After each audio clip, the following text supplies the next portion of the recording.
plateau pour la deuxième partie de notre émission à la gestion financière dans le couple chrétien. Et nous avons toujours nos mêmes invités, le pasteur William qui vient d'ici et le prophète Guy Kwaku qui est du côté de la Côte d'Ivoire sur le plateau avec mon cher compagnon Papa Yao. Papa Yao, c'est la deuxième partie de notre émission. Oui, nous avons vu ensemble avec les invités que ce qui convient pour un couple chrétien comme régime matrimonial, c'est bien le régime de la communauté des biens. Oui. Alors, nous avons vu qu'il ne fallait pas séparer ce que Dieu a uni, donc aucun autre régime ne pouvait convenir. Nous sommes là, on veut savoir, avec nos invités, de façon concrète, comment doit se faire le régime de la communauté de biens. Qui fait quoi? Comment les biens doivent être gérés? Quand on parle de communauté de biens, qu'est-ce que ça veut dire concrètement? Comment on doit faire à la maison? Oui, maman. Oui, comment ça va se faire la gestion financière de la communauté? On dit que le régime qui régit le couple chrétien, c'est la communauté de biens. De façon concrète, à la maison, comment ça doit se passer?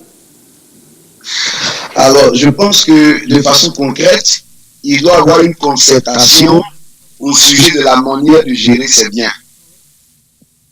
Et une vision commune doit être élaborée et puis adoptée. Donc, savoir prioriser les dépenses de sorte qu'il y ait une gestion harmonieuse. Ok, prophète Guy. Madame travaille. Oui. Prophète, ok. Oui, Papa Yao. Oui, Papa Yao. Oui, je vais restituer un peu mieux pour que on sache où nous allons. Alors, de façon concrète, est-ce que on dit, monsieur, tu te charges de la maison?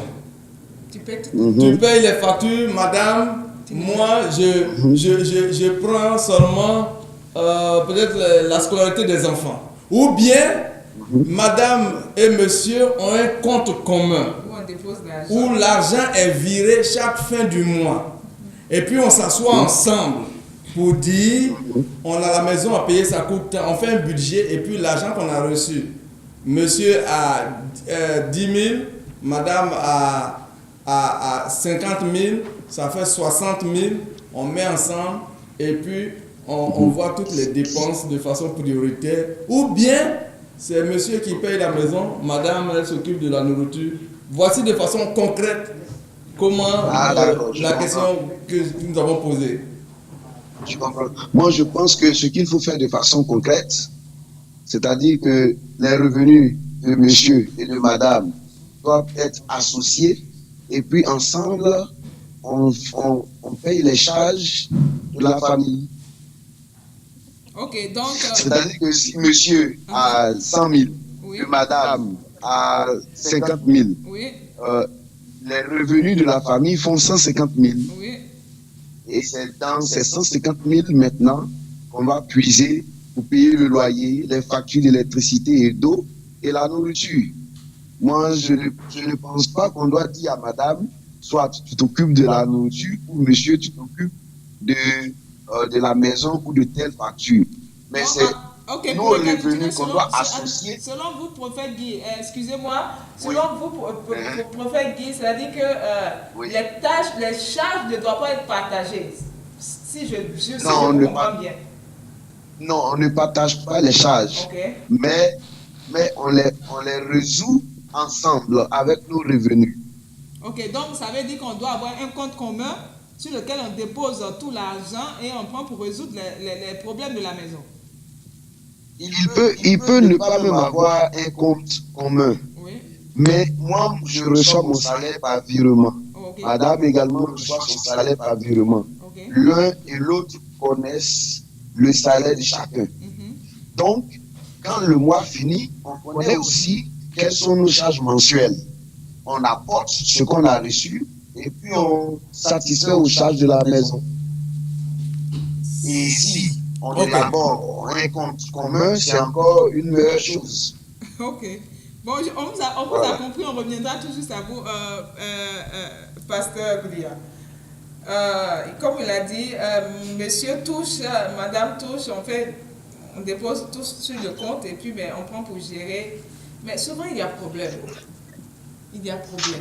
Mais avant d'arriver au problème, il faut connaître l'avis du pasteur Goulia sur la question. Comment ça doit se faire de façon concrète, pasteur Goulia, la gestion à la maison?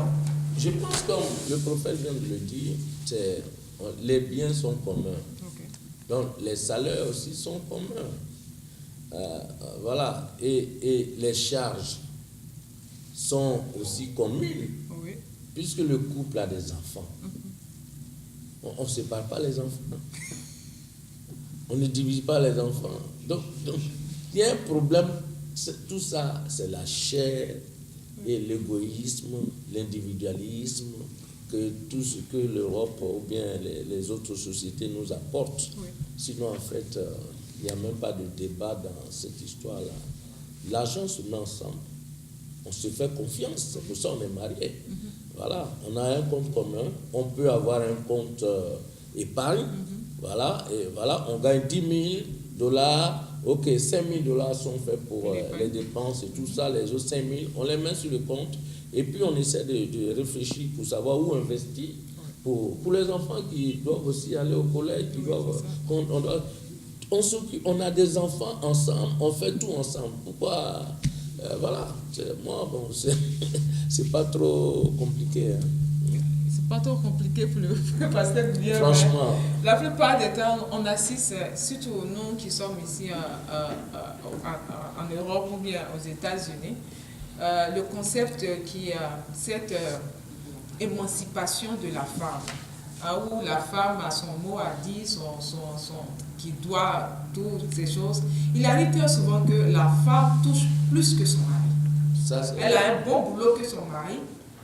Et madame, elle veut son argent, elle veut garder son argent. Elle se dit toujours que j'ai ma famille, que je dois m'en occuper. Tu m'as épousé, occupe-toi de moi. Mais moi, mon argent, si j'ai quelque chose à faire, je prends quelque chose, peut-être une seule chose dans la maison, toi tu fais le reste. Tu dois t'occuper de moi, t'occuper des enfants, t'occuper de la maison. Tu es l'homme, tu m'as épousé, c'est pour cela que tu m'as épousé, pasteur. Oui, bon, nous on le rencontre tous les jours à l'église, avec plein, surtout depuis l'Europe, je veux dire. Ça, c'est le vrai problème des couples dans l'église. Et quand c'est comme ça, mais ça crée aussi la séparation, ça crée beaucoup de choses. Bon. Il faut dire aussi que le diable a gâté l'humanité. En fait, quand Dieu a créé l'homme, la femme s'occupait de la maison. L'homme doit travailler. Oui. Hein? Voilà. Mais comme les gens, le diable les a inspirés, ils parlent d'émancipation. Oui. Est-ce que la femme ne travaille pas? Et puis on va parler d'émancipation. Le gros travail, le meilleur travail, c'est les enfants qu'on éduque. Maison, oui. Maintenant, la femme travaille, les enfants, le mari travaille. Et on envoie une bonne analphabète à la maison. On ne sait même pas si c'est une sorcière qui vient là. Qu'est-ce que vous faites de bon? L'État devrait payer, au lieu de payer d'abord, la dame, la femme qui a des enfants à la maison devait avoir son salaire, parce que les enfants là, c'est l'avenir de demain pour la nation. Donc la nation doit penser à ça. Bon, nos dirigeants ne pensent même pas à ces choses-là. Tu vois, on dit bon, la femme travaille, l'homme travaille. Bon, effectivement, les femmes sont souvent aussi plus intelligentes. Il y en a, nous on a eu des couples où un petit militaire, et puis on voit une femme, elle est docteur. Bon, mais si déjà ils acceptent, malgré cette différence, fonder un foyer, c'est pas dans le foyer qu'on va se dire encore que non, moi, occupe-toi de ta famille, occupe-toi de ma famille, je m'occupe de ma famille. Ça devient un problème, et ça, c'est un problème spirituel. Parce que je pense qu'il doit avoir une conversion, il doit avoir un problème de conversion véritable. Parce que tu ne vas pas vouloir venir dans un foyer et puis après chercher en venant dans le foyer, tu connaissais le salaire de l'autre que tu vas épouser. Oui. Alors pourquoi maintenant dans le foyer tu penses aux parents? Mais tout ça, ça peut se gérer. Ok, j'ai mes parents, j'ai ma famille, bon vraiment, moi je le fais concrètement à ma femme. Si on a ce qu'on a, on le partage. On sait que ses parents ne sont plus là maintenant, mais elle a sa grande sœur. on prépare une enveloppe. Oui, une enveloppe. Et aussi, mais chez moi, c'est la même chose. Alors, tout devient clair. Parce que si on n'est pas dans ces choses-là, les gens vont rester dans le mensonge, dans le foyer. Et puis le diable s'infiltre dedans. Puisque quelqu'un d'autre va aller faire un retrait, faire un mandat quelque part sans dire à sa femme. Parce que oui, dès l'instant où il y a ces raisonnements-là, on va commencer à tricher. C'est mon argent, donc voilà. j'en fais ce que je veux. Bon, mon argent, donc ça devient trop compliqué. J'écoutais une émission là, une femme qui disait, dans le foyer, quand l'homme dit c'est mon argent, ou la femme dit c'est mon argent, il y a un problème. Il y a un problème. Parce que si on arrive, comme Papa Yao l'a dit, à partager le corps, est-ce que c'est l'argent qu'on ne peut pas partager? Non, l'argent n'a pas la même valeur. Bon, ça, je mets ça en gris. C'est pas ce que je pense. Mais je veux dire, ceux qui font ça, c'est-à-dire l'argent a plus de valeur que l'intimité qu'ils partagent. Ça veut dire quoi? Ça veut dire que cette personne-là a besoin de manger. Ok, prophète Guy, je vous, peut-être oui, au niveau de l'Occident ici qu'il y a moins de problèmes. Je crois qu'à Abidjan, vous n'êtes pas confronté à ces problèmes où la femme décide de garder son argent pour elle et puis c'est monsieur qui doit tout faire et puis elle regarde.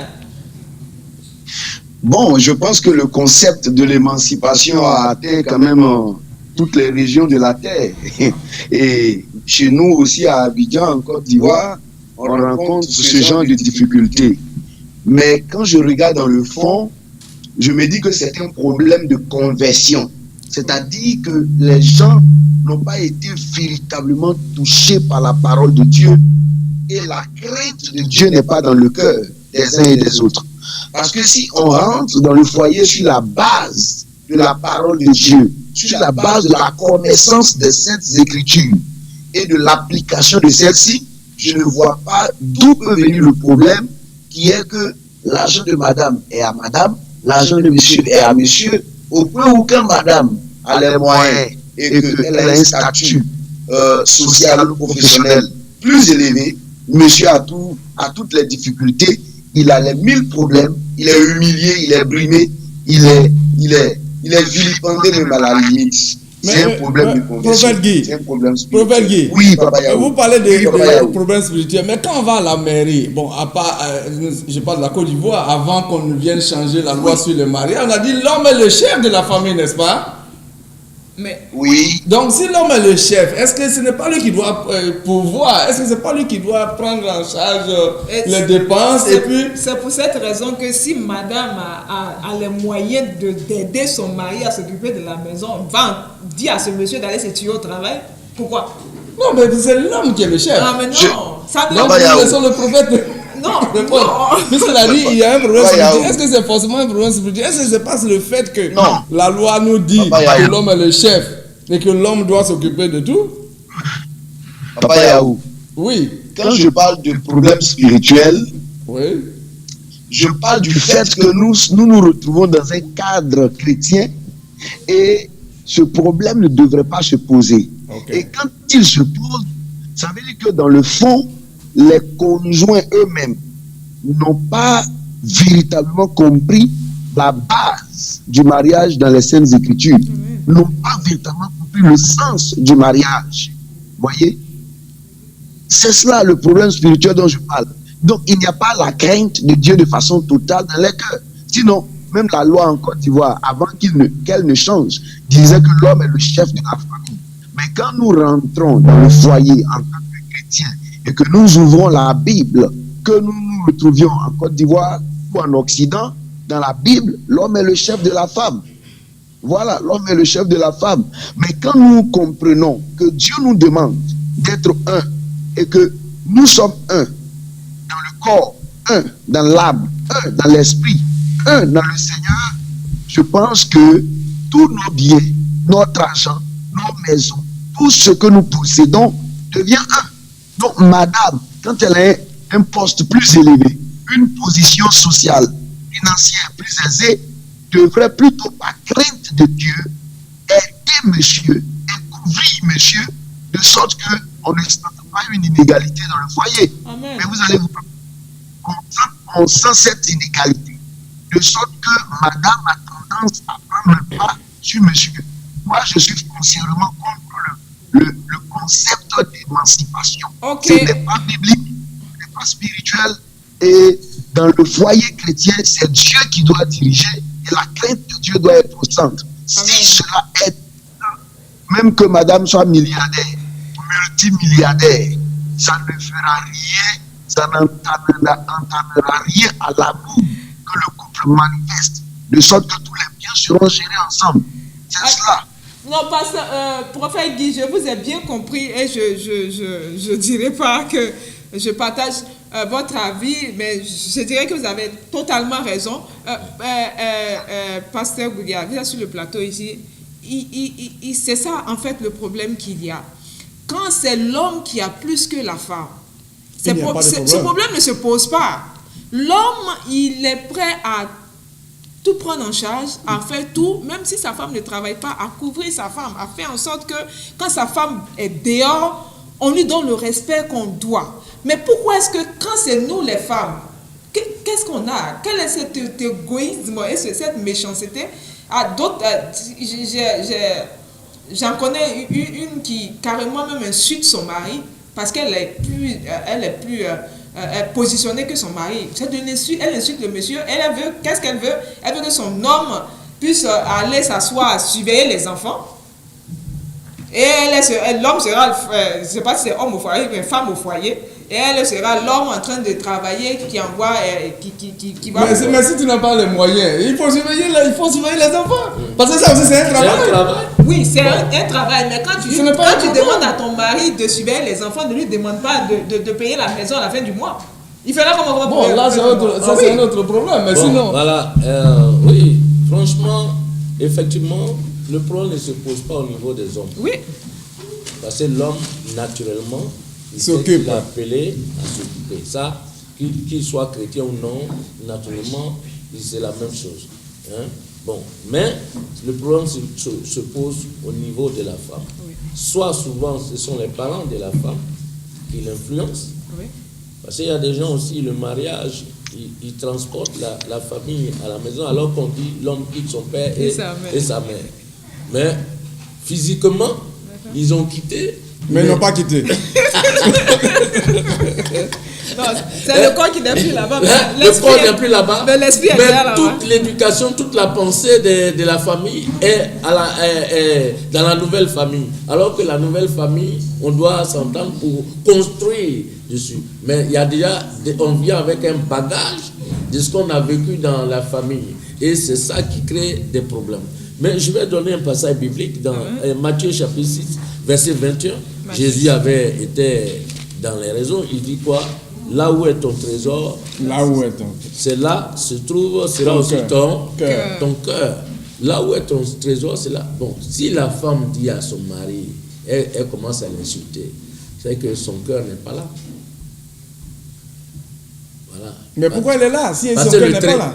Mais justement, c'est ce qui crée des divorces. Non, peut-être que quand elle venait dans le foyer, elle n'avait pas les moyens. Bon. Et c'est dans le foyer qu'elle s'est construite. Ça arrive justement. Oui, le mari peut construire sa femme. Elle était à l'école. Oui. Voilà, elle avance. Maintenant qu'elle a des diplômes. Maintenant, l'autre ne représente plus rien. Voilà, il faut le vilipender, il faut... Voilà. Bon, donc, c'est... Bon. Avant, pasteur, ce sont des choses qu'on constatait dans des foyers non chrétiens. Mais aujourd'hui, malheureusement, je dis bien malheureusement, et j'ai un pincement au cœur, c'est nous les chrétiens qui devons donner cet exemple-là au monde. C'est nous qui avons ces comportements. Qu'est-ce qu'on peut montrer au monde si nous, on se comporte de la sorte? Madame Yao, c'est ce que je vous dis. Il n'y a pas de conversion. Donc, en fait, nous sommes en train de voir plus ou moins les causes de cette situation. Si il y a problème dans la gestion de foyer, il y a bien des causes. Et donc, l'un des points, il n'y a pas de conversion. Soit madame n'est pas convertie, soit monsieur n'est pas converti. Voilà. Deuxième raison, vous avez dit tout à l'heure, et c'est juste, on a transporté souvent les familles. Et les familles envoient leurs enfants dans le mariage pour pouvoir, comme un fonds de commerce. Donc, madame, il faut marier monsieur Yao, comme ça, comme lui il a beaucoup d'argent, tu vas nous en envoyer. Donc, la famille continue de guider la femme ou l'homme dans le foyer, de sorte que l'harmonie qu'il devrait avoir dans la gestion des finances n'est pas faite. Quel autre encore? Je pourrais signaler aussi que une autre cause, souvent aussi excusez-moi, mais c'est la faute au papa, aux hommes. Quand un homme se marie, et au début c'est l'amour, ces choses, il a les moyens, et il dit à sa femme, tu n'as pas besoin de travailler. Tu n'as pas besoin de... Non, pas travailler, souvent même travailler. Tu n'as pas besoin de ton argent. Tu n'as pas besoin de ton argent. Ton argent, c'est pour toi. Fais-en ce que tu veux. Et puis bon, la femme, nous les femmes, ce qu'on n'aime pas, je l'ai dit, et souvent on me tasse de si que moi je suis pas pour les femmes, on me dit toujours, mais toi tu es quel genre de femme? Il dit, la femme, elle a horreur d'une chose. Ou bien, quand on lui donne un petit couloir de pouvoir. Quand tu lui donnes une petite liberté, c'est le pouvoir qu'elle veut. Et quand tu lui as laissé cette opportunité de dire, oh, je ne veux pas de ton argent, il peut arriver un moment où tu en as besoin. Tu perds ton travail. Et comme tu lui as déjà mis dans la tête que c'est son argent que tu ne veux pas, elle sait ça, et nous les femmes, on sait jouer sur ce point. Tu ne viendras pas lui dire après, oh chérie, est-ce que tu peux m'aider? Non, tu m'as dit de ne pas t'aider, donc débrouille-toi pour faire ça. Donc souvent, l'habitude devient une seconde nature. En fait. C'est la faute des papas. Prophète Guy, c'est souvent la faute des papas. Et si nous, les femmes, on se comporte de la sorte, ce n'est pas la faute des papas? Vous avez parfaitement raison. Mais bon, je veux dire, si l'homme dit à sa femme, je n'ai pas besoin que tu m'aides, quelque part, c'est aussi pour démontrer à la femme qu'il l'aime. Voilà. Oh, et si éventuellement j'ai des difficultés, j'ai des problèmes, je n'avais pas besoin de ton aide, certes, mais tu me vois dans une situation inconfortable. Qu'est-ce que tu fais? Tu m'apportes ton aide. Parce que c'est cela aussi l'amour. Ok, Papa Goudia, est-ce que quand l'homme a dit cela, c'est pour autant que quand nous les femmes, on voit nos maris en train de peiner, hein, un homme qui faisait tout, qui nous donnait tout, on le voit en train de peiner par amour, comme on le lit dans le livre de 1 Corinthiens chapitre 13. Est-ce que l'amour déjà ne nous donnerait pas cette force-là de dire à notre époux, on s'en charge, on fera le reste jusqu'à ce que ta situation s'arrange? Est-ce que ce n'est pas la meilleure manière de procéder? Voilà, donc c'est une des causes, et là aussi c'est vrai que le papa, c'est sa responsabilité, il est conscient qu'il doit s'occuper de sa famille. Donc dit à sa femme, bon, il faut gérer ton salaire, ça ne veut pas dire qu'elle doit prendre son indépendance totale et ne même pas se soucier des problèmes de la famille, où elle-même elle dort, où elle mange, elle fait tout. Donc, je ne m'occupe pas de ton salaire, ne veut pas dire que ne participe pas. Mais l'habitude est devenue une seconde nature. Oui, mais l'habitude. Bon, et à côté de cela, l'autre cause, c'est un manque d'amour. Voilà, j'allais en arriver. C'est l'une des...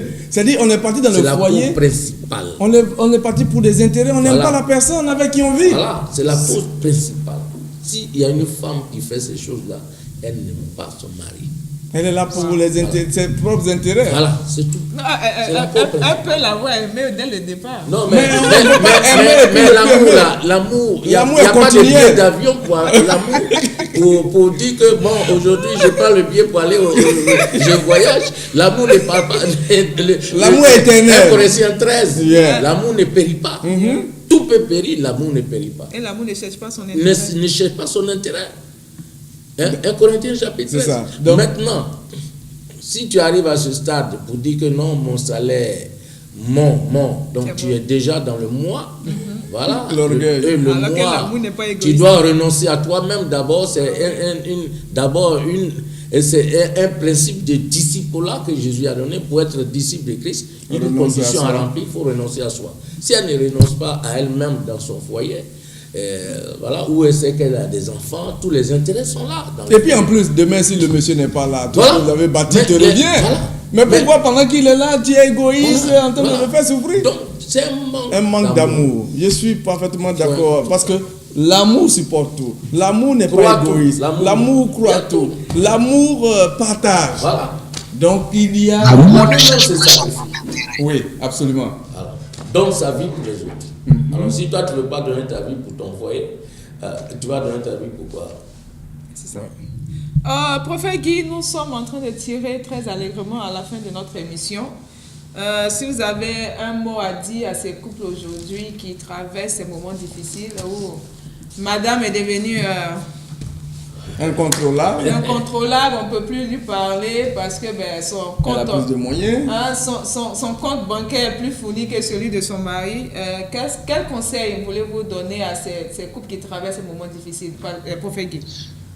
Alors, je voudrais demander à cette dame, à cette femme, de se poser la question, est-ce que ce que je fais réjouit le cœur de Dieu? Amen. Est-ce que ce que je fais glorifie le nom du Seigneur? Et je pense que si elle est sincère, elle saura que son action, son comportement n'honore point le Seigneur. À partir de ce moment-là, si elle a la crainte de Dieu au fond d'elle, elle va se revoir. J'aimerais dire à une telle femme de s'humilier.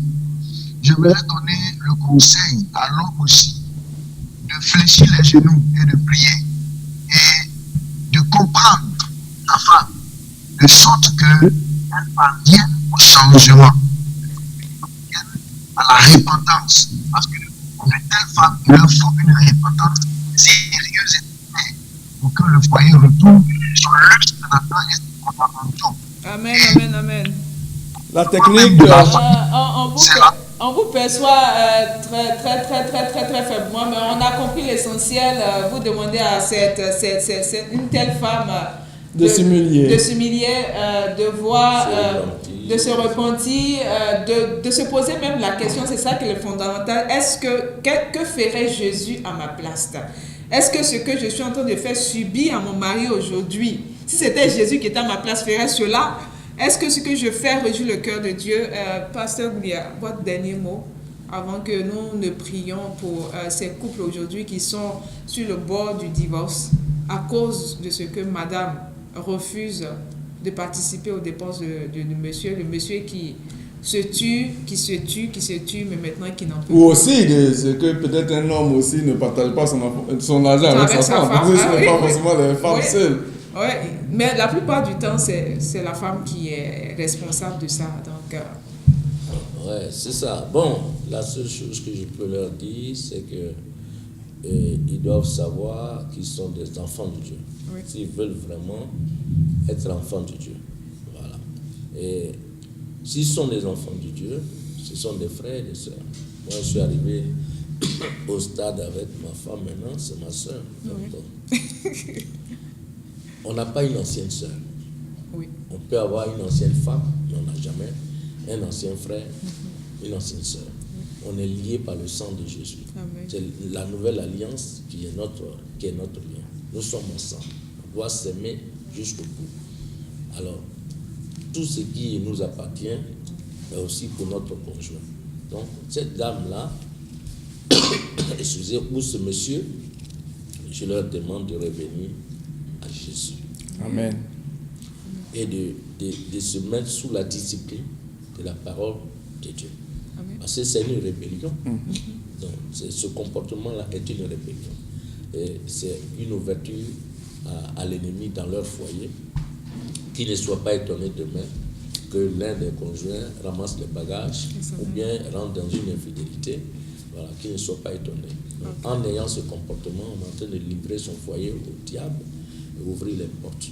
Donc, en tout cas, nous vous remercions, Pasteur Goulia. Nous vous remercions, Prophète Guy. Merci beaucoup du niveau d'Abidjan et passez une bonne nuit. Papa Yao, oui. Nous sommes à la fin de notre émission. Malheureusement, le temps est parti. Nous devons nous quitter. Un conseil à toutes ces familles aujourd'hui qui traversent des moments difficiles, notre abri, notre réconfort, celui en qui nous devons regarder, c'est Jésus. C'est lui seul qui a la solution à tous nos problèmes et il faut qu'on revienne à nous-mêmes. On revienne à nous-mêmes et que nous sachions que quoi qu'on fasse aujourd'hui, demain, nous rendrons compte à Dieu. Que le Seigneur vous bénisse au nom de Jésus. Bye bye. Amen.